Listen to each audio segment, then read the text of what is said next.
ओम शांति। पिछले वीडियो में हम बात कर रहे थे गीता के उपदेश के बारे में। गीता का चौथा उपदेश, मन और विचारों को कंट्रोल किए बिना जीवन में कभी शांति और सुकून मिलने वाला नहीं है। अर्जुन ने श्री कृष्ण से कहा कि मेरा मन सही गलत सब कुछ जानता है, फिर भी मेरे विचार और मेरा मन उसे कंट्रोल नहीं होता।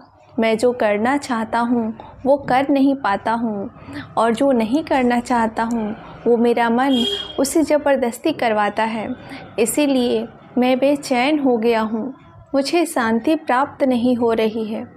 तो श्री कृष्ण ने अर्जुन से कहा, उसके लिए तुझे अपने मन और विचारों से डिटैच होकर अपने मन और विचारों को सही दिशा में ले जाने की प्रैक्टिस करनी होगी। और ये एक दिन का काम नहीं है। जब तक तू अपने मन और विचारों की गुलामी का त्याग नहीं करता, तब तक तुझे जीवन में कभी शांति नहीं मिलेंगी। एक राजा था, वो बहुत बेचैन और परेशान रहता था। एक दिन अपने वो गुरुजी के पास पहुंचा और उनसे कहने लगा, मेरा मन बहुत बेचैन है, मैं बहुत परेशान हूँ। मैंने पूरे संसार को जीत लिया है, सब कुछ है मेरे पास, पर मैं खुश नहीं हूँ। मेरे मन में सुकून नहीं है, शांति नहीं है। तो गुरुजी ने राजा से कहा कि तुम्हारे नगर में कोई ऐसा व्यक्ति है जिसने सुकून को प्राप्त कर लिया है, शांति को प्राप्त कर लिया है, तो उसका एक बार कुर्ता पहन लो तो तुम्हारे जीवन में शांति आ जाएगी। राजा बहुत प्रसन्न हो गया कि ये तो बहुत आसान काम है। वो अपने राजमहल में आया और राजसभा में सबसे कहने लगा, आप लोगों में से जो भी शांत हो चुका हो, जिसे सुकून मिल गया हो, वो अपना कुर्ता मुझे दे दे, और बदले में जितना धन मांगेगा मैं उसे दे दूंगा। सब लोग एक दूसरे का मुंह देखने लगे। पैसों का लालच आया, लेकिन सबको एक दूसरे की सच्चाई पता चली। लेकिन किसी की ज़िंदगी में भी शांति और सुकून नहीं था।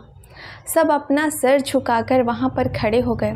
फिर उस राजा ने पूरे नगर में ढिढोरा पिटवा दिया कि जिसे भी शांति प्राप्त हो चुकी हो, सुकून प्राप्त हो चुका हो, वो मेरे पास आकर कुर्ता दे दे, और जितना कहेगा उसे उतना ही धन दिया जाएगा। लेकिन एक भी व्यक्ति ऐसा नहीं मिला जिसे शांति प्राप्त हो चुकी हो। वास्तविकता में जब कोई मरता है तब हम कहते हैं वो फला व्यक्ति अशांत हो गया। कभी किसी जिंदा इंसान के लिए नहीं सुना कि एक जीता जागता इंसान शांत हो चुका है। राजा के सैनिक पूरे शहर में ढूंढते रहे, फिर उन्हें एक पेड़ के नीचे एक महात्मा तपस्या करते दिखा। उसके चेहरे पर एक शांति थी, सुकून था। वो सैनिक उस महात्मा के पास आकर पूछने लगे कि क्या आपने शांति प्राप्त कर ली है, सुकून प्राप्त कर लिया है? महात्मा ने कहा, मैं पूरी तरह से शांत हूँ। तो सैनिक उसे राजा के पास ले आए।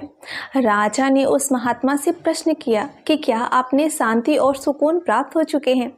वो महात्मा कहने लगे, महाराज, मैं पूरी तरह से शांत हूँ, मुझे कोई चिंता नहीं है, मुझे किसी चीज़ की लालच नहीं है, मुझे कोई इच्छा नहीं है। तो राजा भी बहुत प्रसन्न हो गए कि आखिर वो व्यक्ति मिल ही गया जिसे शांति की प्राप्ति हो चुकी है, जिसे सुकून प्राप्त हो चुका है।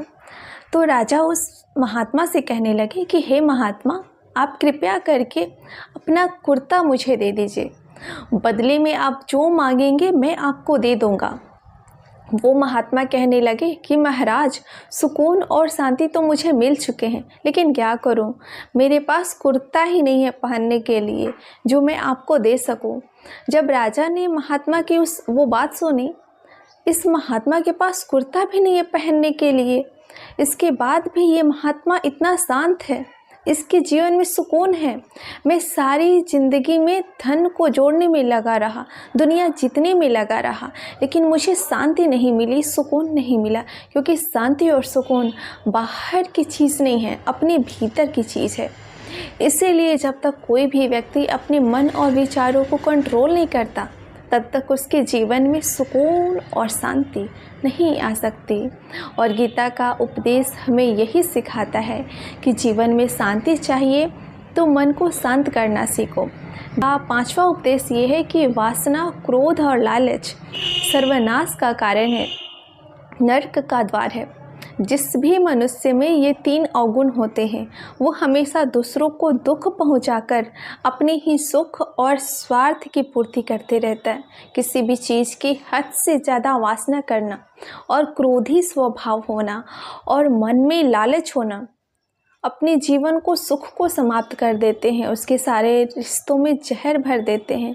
इन्हें नर्क का द्वार इसलिए कहा गया है कि जिस इंसान में अत्यधिक क्रोध और लालच वासना है उसका पूरा जीवन जहर से भर जाता है। उसको मरने के बाद नहीं, जीते जी यही नर्क का दर्शन होता है। सुख की इच्छा ही आखिर में हमारे दुखों का कारण बनती है। श्री कृष्ण ने अर्जुन से कहा कि मनुष्य जितना सुखों की लालसा और इच्छा करता है उतना ही उसकी इंद्रियां सुख भोग में आसक्त हो जाती है, उतना ही इंसान का मन संसार का सुख और आकर्षण का गुलाम बन जाता है। और जितना सुख के पीछे भागेगा उतना ही उसे दुख के अनुभव से भी गुजरना पड़ेगा, क्योंकि ये संसार का नियम ही है। जो चीज़ शुरू में मन को आकर्षित करती है बाद में बहुत दुख देती है, और जो चीज़ें शुरू में मुश्किल लगती है, कठिन लगती है, बाद में हमें बहुत काम आती है। और गीता का उपदेश ये है कि जो भी मनुष्य दुनिया का सारे सहारे छोड़कर सिर्फ भगवान को ही अपना सहारा मान लेता है उसकी हर ज़रूरत वो ईश्वर पूरी करता है, उसकी हर प्रकार से रक्षा वो परमात्मा ही करते हैं। जो भी व्यक्ति मुझे ही अपना सहारा मानता है उसका योग से मैं रहम करता हूँ। जो चीज़ नहीं मिली है उसकी प्राप्ति कराना उसका नाम योग है, और जो चीज़ जीवन में मिली हुई है उसका रक्षा करना उसका नाम सेम है। तो श्री कृष्ण कहते हैं जो मुझ पे डिपेंड हो जाते हैं उनको जो चाहिए वो मैं ज़रूर देता हूँ, और पूर्ति हर प्रकार से मैं रक्षा भी करता हूँ। और गीता का 9वां उपदेश ये है कि इस संसार में हमारा कुछ भी नहीं है। गीता सार में आपने कई बार सुना होगा कि तुम्हारा क्या गया जो तुम रोते हो, तुम क्या लाए थे जो तुमने खो दिया, तुमने क्या पैदा किया जो नष्ट हो गया, तुमने जो लिया यहीं से लिया, जो कुछ भी दिया यहीं पर दिया। जो आज तुम्हारा है कल किसी और का होगा, क्योंकि परिवर्तन संसार का नियम है। कल तक जिसके बिना आप जी नहीं सकते थे आज उससे कोई रिश्ता ही नहीं है, बातचीत तक नहीं है। कहाँ गए वो जीवन भर के सारे रिश्ते, वो सारे मित्र जो साथ जीवन मरने की बातें करते थे, आज पता भी नहीं कि वो लोग कहाँ चले गए।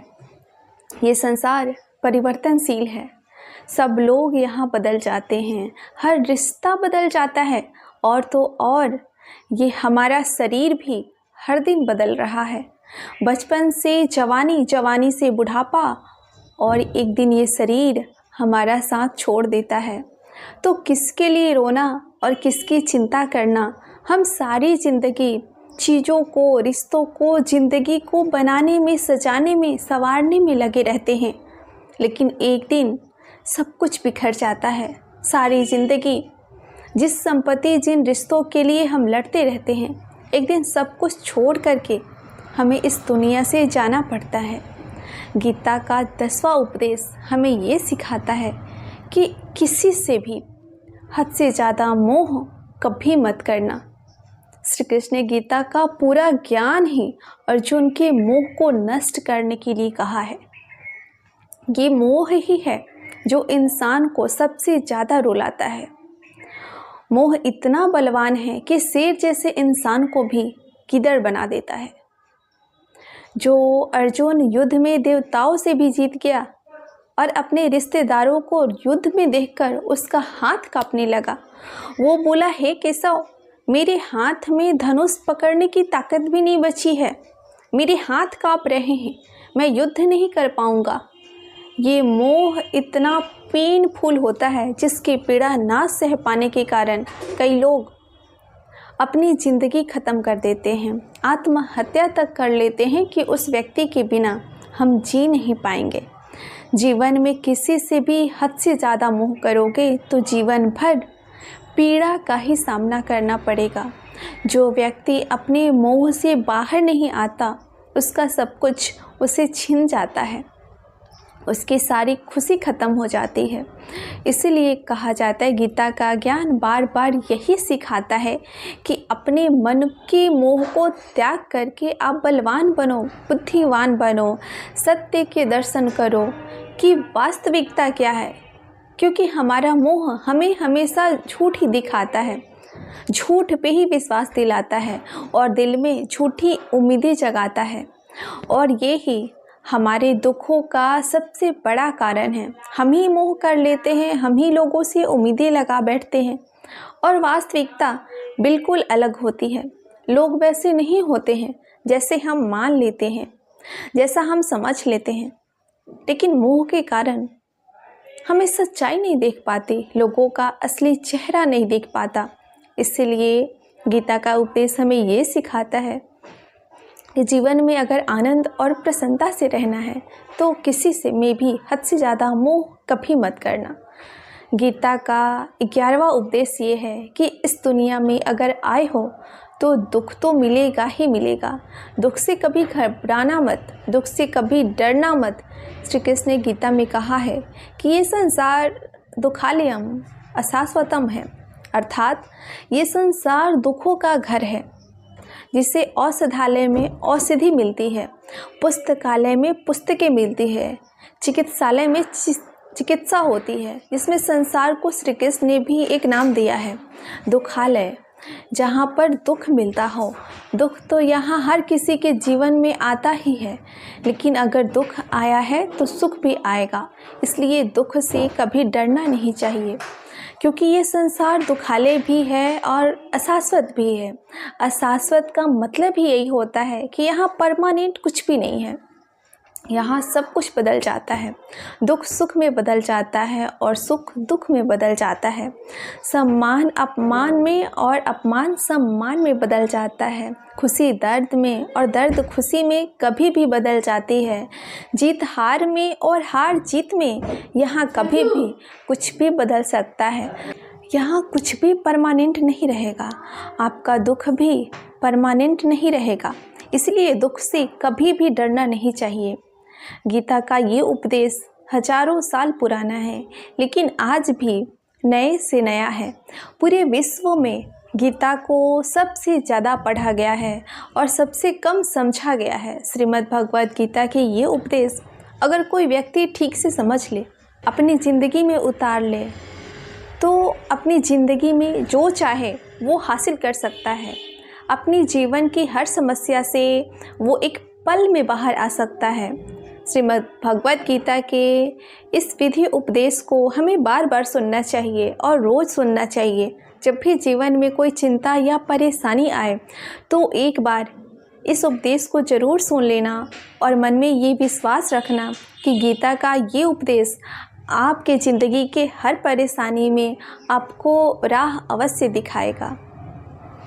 ओम शांति।